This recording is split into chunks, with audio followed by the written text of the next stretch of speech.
Though I don't technically feel like I'm saving the best for last, on paper this was actually the best deck of 2004. To explain, there is a bit of backstory and context to understand before we get into the actual deck list and why this won the World Championships. Well, it didn't just win, it stormed the World Championships. The deck I'm talking about is, of course, Magma Spirit, starring Team Magma's Groudon. The card was released with EX Team Magma vs Team Aqua, which released in Japan in October of 2003, did not release in English markets until 5 months later in March of 2004. So when it comes to new cards, the Japanese did have a little bit of a head start on playtesting all of these new powerful cards they would get with each set. We still see that a bit today, but the delays aren't nearly as long, and communication spread so quickly that we actually know all the cards in a set months and months ahead of time, and we're able to actually proxy them up and play with them in the West. Information was not so easily obtained back in 2004. We were still relying on magazines for a lot of the card spoilers. Deck lists and tournament winners were not just posted directly onto the internet for everyone to see and everyone to net deck their lists. Don't get me wrong, they were there. I was definitely digging through PokeBeach to find all the lists that I could that people were posting. But the point I'm trying to make is that the West received the set in March, and they only had 5 months to play test with the cards before the World Championships in August, and Japan at that point had been playing with all of these cards for at least 10 months. So while English regions were focused on their big explosive EX cards like Rayquaza and Blaziken and Gardevoir, there wasn't a whole lot of time for someone to show up with what might have been considered a rogue deck at the time, this unassuming single prize Groudon that seemed a little lackluster at a first glance. There weren't big tournament showings, or there wasn't time for big tournament showings to prove that this basic Pokemon could actually outspeed all of these big explosive Stage 2 decks. So when it came time for Worlds 2004 in August, all these Japanese players showed up with Magma Spirit decks, and they won every single division with this deck. And a big reason was because Western players just didn't have the reps to know how to play against this deck yet. They didn't know what it could do, how fast it could ramp. And that is one of the contributing factors to how Team Magma's Groudon swept the 2004 Worlds.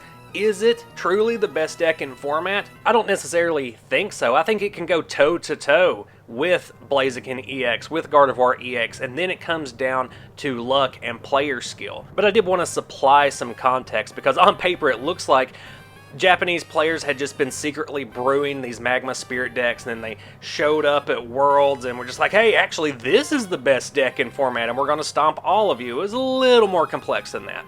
As I mentioned earlier, at a first glance, it looks like this is actually a slow start style Pokemon. Its body, Power Saver, says that you can't even attack unless you have at least 3 other Pokemon in play with Team Magma in their name. And then it needs 2 energy to snipe for 20, 3 energy to hit for 50, or with the right setup, 70 for 3 energy, which is pretty good.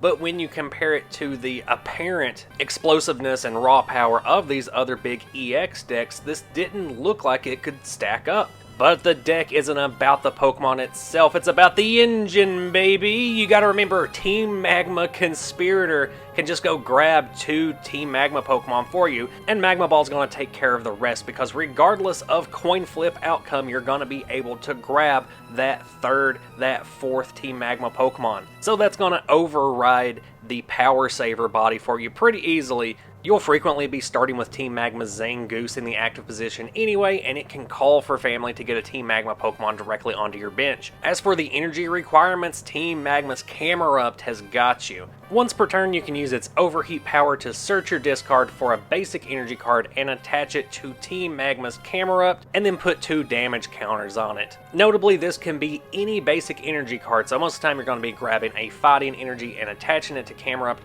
But how does that help Groudon? Well, it's because you also have Team Magma's Claydol in here.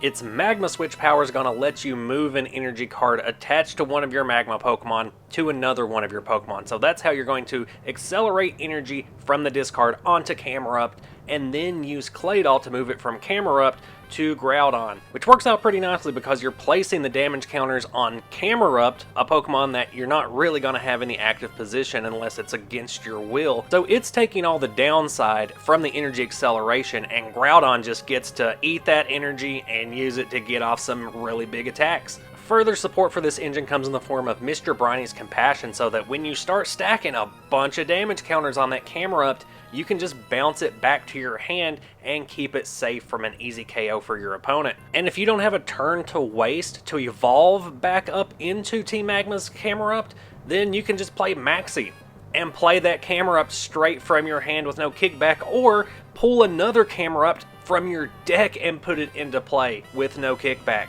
Because it's a stage 1, the same applies to Claydol. And let's not forget Magma Energy, which is essentially just a double rainbow for Groudon, making the energy requirements just not an issue. Between your Claydol Camerupt Spirit Engine and this Magma Energy card right here, you don't really have to worry about Groudon getting up to 3 energy. It's just going to be 2 energy cards.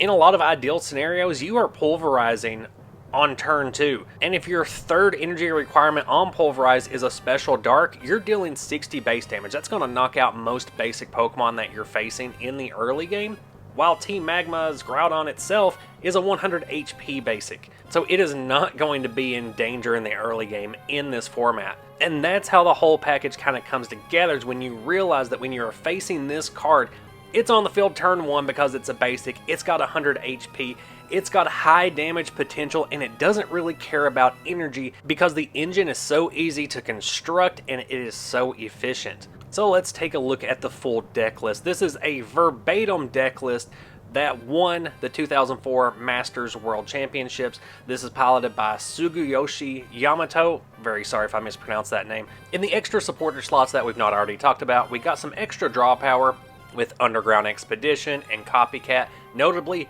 3 TV reporters. That's going to help you get those fighting energy into the discard so that you can start your energy engine with Camerupt and Claydol. And the rest of your draw power, like Steven's advice, is just going to help you get those key supporter cards into your hand and some Team Magma balls. That way you're just filling up your field as quickly as possible with a bunch of Magma Pokemon. 3 Pokemon Reversal to help you try for some easy KOs, pulling out some of your opponent's key Pokemon, pulling out a Curlia from the bench and going ahead and knocking it out. Or even in the late game, yanking out an EX that has a bunch of damage counters on it already and going ahead and taking your final 2 prizes. Like, that feels really good off of a Pokemon Reversal. In the Stadium slot, we got 3 copies of Desert Ruins. This is going to be vital against these big EX decks. And at this high level of play, at this point in the season, yeah, you got to be ready for EX Pokemon. You're going to be seeing a lot of Mewtwo, Blaziken, Gardevoir, Wailord. Desert Ruins places a damage counter on Pokemon EX between each turn, so you play this on your turn. By the time it comes back to your turn,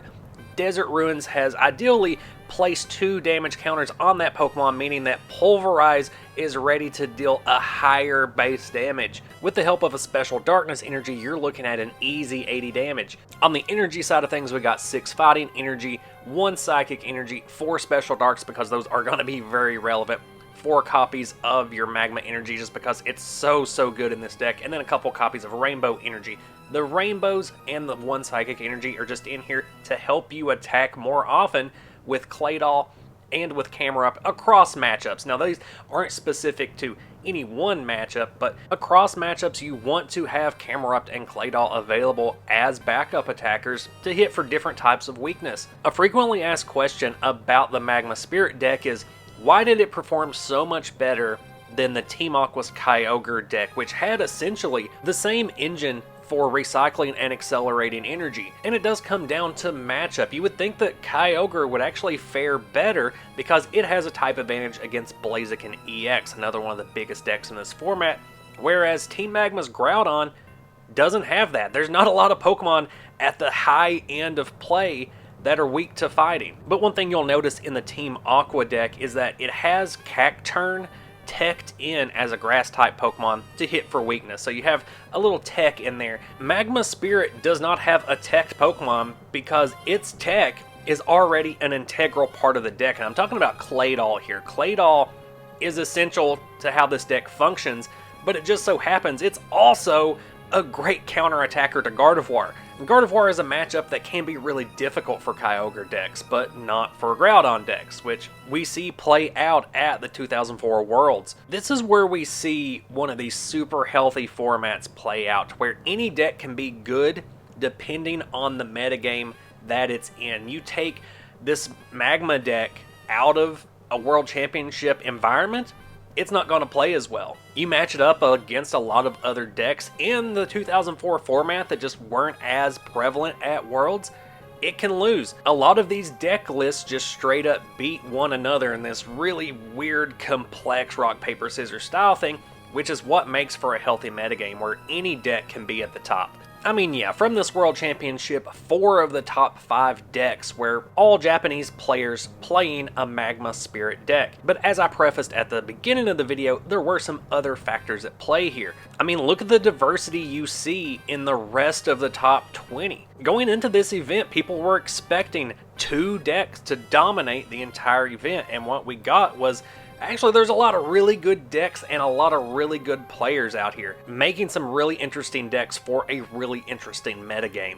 I want to hear what you guys think. How much influence did the release schedule have on the 2004 season finale? Is the Magma Spirit deck as good as it looks? Was it just the context in which it was played? Let me know your thoughts. Having messed around with the deck a little bit myself, I have my own opinion, but I'd much rather hear from you guys. If you like what I do here on the channel, make sure you check out any of my other vintage Pokemon TCG content. Do all the YouTube stuff that helps me out, like, subscribe. Most importantly, share with other people that you think would enjoy it. And I will see you at the next one.